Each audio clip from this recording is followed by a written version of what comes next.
കടകരിപ്പള്ളി പടിഞ്ഞാറ് കൊട്ടാരം ശ്രീധർമ്മശാസ്ത്ര ക്ഷേത്രത്തിന്റെ വെബ്സൈറ്റ് ഉദ്ഘാടനവും താഴികക്കുട ഫണ്ട് സമർപ്പണവും ഓണക്കോടി വിതരണവും നടന്നു.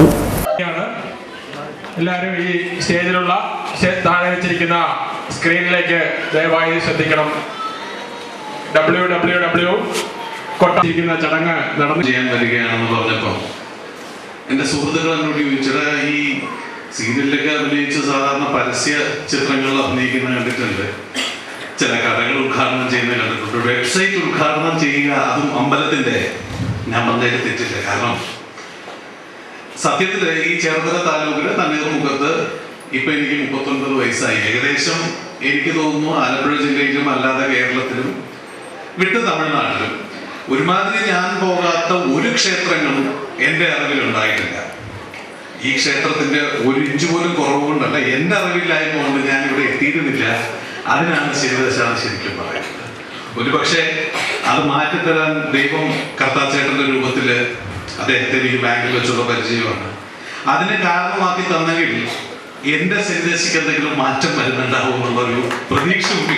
കടകരിപ്പള്ളി പടിഞ്ഞാറ് കൊട്ടാരം ശ്രീധർമ്മശാസ്ത്ര ക്ഷേത്രത്തിന്റെ ഐതിഹ്യവും ചരിത്രവും വഴിപാട് വിവരങ്ങളും പുനരുദ്ധാരണവും സംബന്ധിച്ച കാര്യങ്ങൾ സ്വദേശത്തും വിദേശത്തുമുള്ള ഭക്തജനങ്ങളുടെ മുന്നിൽ എത്തിക്കുന്നതിനു വേണ്ടിയാണ് വെബ്സൈറ്റ് ആരംഭിച്ചത്. NS ബാലകൃഷ്ണ കർത്ത, S Sasikumar, B Babu, P Ajith Kumar, CP കർത്ത എന്നിവർ ചേർന്നാണ് www.kottaramshanishwaran.com എന്ന വിലാസത്തിൽ വെബ്സൈറ്റ് നിർമ്മിച്ച് സമർപ്പിച്ചത്.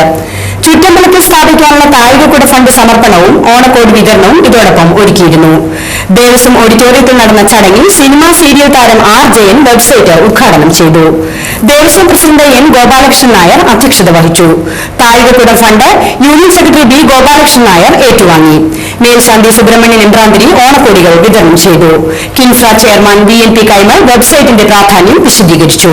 നിർമ്മാണ committee convener MR Karunakara Kurup, publicity committee convener S Radhakrishnan എന്നിവർ ആശംസകൾ നേർന്നു. Devaswom vice president R Balachandran Nair സ്വാഗതവും ദേവസ്വം സെക്രട്ടറി PL ശ്രീകുമാർ നന്ദിയും പറഞ്ഞു. പ്രത്യേകിച്ചൊരു കാര്യം പറയാനുള്ളത്, ഈ പണി തുടങ്ങിയിട്ട് ഇന്ന് വരെ അവരെ ഓണത്തിന് വേണ്ടി തിരിച്ച് വീട്ടിൽ പോകണം. നിർഭാഗ്യവശാൽ നമ്മുടെ ഈ പൈസയ്ക്ക് തന്നെ തത്സമയം 2-3 വ്യക്തി സഹായിക്കാൻ നമുക്ക് സാധിച്ചു. പ്രത്യേകം അതുകൊണ്ട് ഈ വൃശ്ചികവ്രതം നമ്മുടെ തിരുവുത്സവത്തിന് മുമ്പുള്ള വൃത്തങ്ങൾ സമർപ്പിക്കുന്നത് നൽകണം എന്നാണ് ഈ അവസരത്തിൽ വീണ്ടും പറയാനുള്ളത്.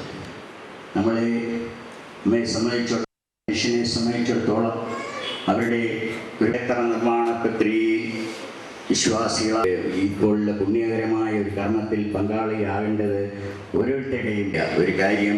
ഈ ദേവന്റെ ആലയം കാര്യം എന്നുള്ളത് കണ്ട് മാത്രമാണ് എനിക്ക് നിങ്ങളോട് പറയാനുള്ളത്. ഇപ്പോൾ നല്ലവരായ ഈ നൂതനമായ ഈ കാലത്ത് പണിയുമ്പോൾ അതിൻ്റെതായ ഒരു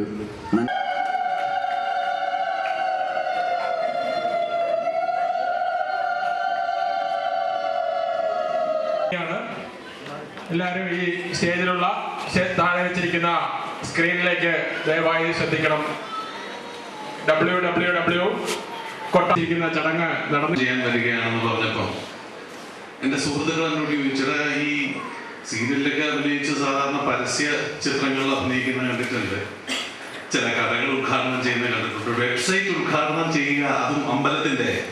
ഞാൻ പറഞ്ഞതിൽ തെറ്റില്ല. കാരണം സത്യത്തിൽ ഈ ചേർത്തല താലൂക്കിലെ തണ്ണീർമുഖത്ത് ഇപ്പൊ എനിക്ക് 39 വയസ്സായി. ഏകദേശം എനിക്ക് തോന്നുന്നു ആലപ്പുഴ ജില്ലയിലും അല്ലാതെ കേരളത്തിലും വിട്ട് തമിഴ്നാട്ടിലും ഒരുമാതിരി ഞാൻ പോകാത്ത ഒരു ക്ഷേത്രങ്ങളും എൻ്റെ അറിവിൽ ഉണ്ടായിട്ടില്ല. ഈ ക്ഷേത്രത്തിന്റെ ഒരു ഇഞ്ച് പോലും കുറവുകൊണ്ടല്ല, എൻ്റെ അറിവില്ലായ്മ കൊണ്ട് ഞാൻ ഇവിടെ എത്തിയിരുന്നില്ല. അതിനാണ് ശിവദശാണ് ശരിക്കും പറയുന്നത്. ഒരു പക്ഷേ അത് മാറ്റിത്തരാൻ ദൈവം കർത്താച്ചേട്ടന്റെ രൂപത്തിൽ അദ്ദേഹത്തെ ഈ ബാങ്കിൽ വെച്ചുള്ള പരിചയമാണ്. അതിനെ കാരണമാക്കി തന്നെങ്കിൽ എന്റെ സന്ദേശിക്ക് എന്തെങ്കിലും മാറ്റം വരുന്നുണ്ടാവും എന്നുള്ളൊരു പ്രതീക്ഷ കൂടി. അപ്പം ഇതൊരു നിയോഗം മാത്രമല്ല, നമ്മുടെ ജീവിതത്തിൽ എന്തെല്ലാമോ ചെയ്തു കൂട്ടുന്നുണ്ട്. ഇപ്പൊ ഞാൻ പഠിച്ചു, വീട്ടില് അച്ഛൻ ഞങ്ങളുടെ കൂടെ ഇല്ലെങ്കിലും അദ്ദേഹം ഒരു അധ്യാപകനായിരുന്നു, അമ്മയൊരു അധ്യാപികയാണ്, ചേച്ചി ഒരു അധ്യാപികയാണ്, ഞാനും MA വരെ പഠിച്ചു. പക്ഷെ എന്തുകൊണ്ടോ അധ്യാപക വൃത്തിയിലോട്ട് പോകാൻ എനിക്ക് മനസ്സുണ്ടായില്ല. അല്ല, ഞാൻ MA കഴിഞ്ഞിട്ട് ഞാൻ LLBക്ക് 1 വർഷം കഴിഞ്ഞപ്പോൾ അത് വിട്ടു. MBA ചെയ്യാൻ പോയി, ഫസ്റ്റ് സെമസ്റ്റർ കഴിഞ്ഞപ്പോൾ അത് വിട്ടു. അപ്പം വേറെന്തോ ഈ പറയുന്ന പോലെ അംഗീകരിക്കില്ല, അല്ലെങ്കിൽ എന്നെ ആരും സപ്പോർട്ട് ചെയ്യില്ല എന്ന് മനസ്സ് തുറന്ന് സ്വീകരിച്ചിരുന്ന ഒരു കാലത്ത് സിനിമയിൽ തന്നെ പോകണം, അതിലൂടെ ജീവിതം ഉണ്ടാക്കണം എന്ന് ആഗ്രഹിച്ചിരുന്ന സമയത്ത് എവിടുന്നോ നമുക്ക് തന്ന അദൃശ്യമായ ഒരു മനക്കരുത്താണ് എന്നെ ഇന്ന് ഈ ശനീശ്വര ഭഗവാന്റെ വെബ്സൈറ്റ് ഉദ്ഘാടനം ചെയ്യാൻ ഇവിടെ നിർത്താൻ പ്രാപ്തനാക്കിയിരിക്കുന്നത്. അപ്പൊ അതിനുണ്ടായ കാരണം എന്താണെന്ന് വെച്ചാൽ വളരെ വിചിത്രമായിരിക്കും, നമുക്ക് നിർവചിക്കാൻ പറ്റാത്തൊരവസ്ഥയായിരിക്കും. ഞാനും ഈ പറഞ്ഞ കോളേജിൽ പഠിച്ചിരുന്ന സമയത്ത് അത്യാവശ്യം കുറച്ച് രാഷ്ട്രീയ പ്രവർത്തനമൊക്കെ ആയിട്ട് അമ്പലത്തിൽ കയറുന്നത് വളരെ പുച്ഛമായിരുന്ന കുറെ കാലങ്ങളുണ്ടായിരുന്നു. അമ്പലത്തിൽ പോകും, പ്രാർത്ഥിക്കില്ല, തൊഴില്ല, വിഗ്രഹങ്ങൾ കാണാൻ പൊതുവെ താല്പര്യം കുറവായിരുന്നു. അങ്ങനെ ഒരു ദിവസം യാദൃശ്യമായിട്ട് ഞാൻ സ്വപ്നം കാണുകയാണ്, എൻ്റെ അമ്മയ്ക്ക് വളരെ മാരകമായ ക്യാൻസർ എന്ന് പറയുന്ന രോഗം തന്നെ ബാധിച്ചിരിക്കുന്നു. അതിന് രക്ഷ പ്രതിവിധി ഒന്നേ ഉള്ളൂ, ഞങ്ങളുടെ തെക്കനപ്പൻ്റെ അമ്പലത്തിൽ ഇന്ന് ഞാൻ പോയി ദീപാരാധന തൊഴണം. ഇതും ഞാൻ സത്യമാണ്, ഞാൻ ഉണ്ടാക്കുന്ന കഥയല്ല. ഒരാഴ്ച കഴിഞ്ഞപ്പം ഞാൻ അറിയുന്നു എൻ്റെ അമ്മാവൻ, കുറച്ചുപേരെങ്കിലും അറിയായിരിക്കും, PS രവീന്ദ്രൻ നായർ പറയും, നെഹ്റു ട്രോഫി ബോട്ട് റേസിനൊക്കെ കമന്ററി പറഞ്ഞുകൊണ്ടിരുന്ന ശ്രീ PS രവീന്ദ്രൻ നായരുടെ ഭാര്യ ആയ രുക്മിണി അമ്മായിക്ക് ഈ സ്വപ്നത്തിൽ കണ്ട പോലെ ക്യാൻസറാണ്. അവിടെയാണ് സത്യത്തിൽ എന്നിലെ ചുറുചുറുക്കുള്ള ഒരു SFI പ്രവർത്തനങ്ങളിൽ നിന്ന് അമ്പലത്തിലും പ്രാർത്ഥനകളിലും വളരെ ഓപ്പൺ മൈൻഡഡ് ആയിട്ട് പങ്കെടുക്കുന്ന ഒരു രാഷ്ട്രീയ പ്രവർത്തകനായിട്ട് തന്നെ മനനം ചെയ്ത് മാറ്റാൻ സാധിച്ചത്. അപ്പൊ എന്നെ കൊണ്ട് എന്ത് തോന്നിപ്പിച്ചു എനിക്കറിയില്ല.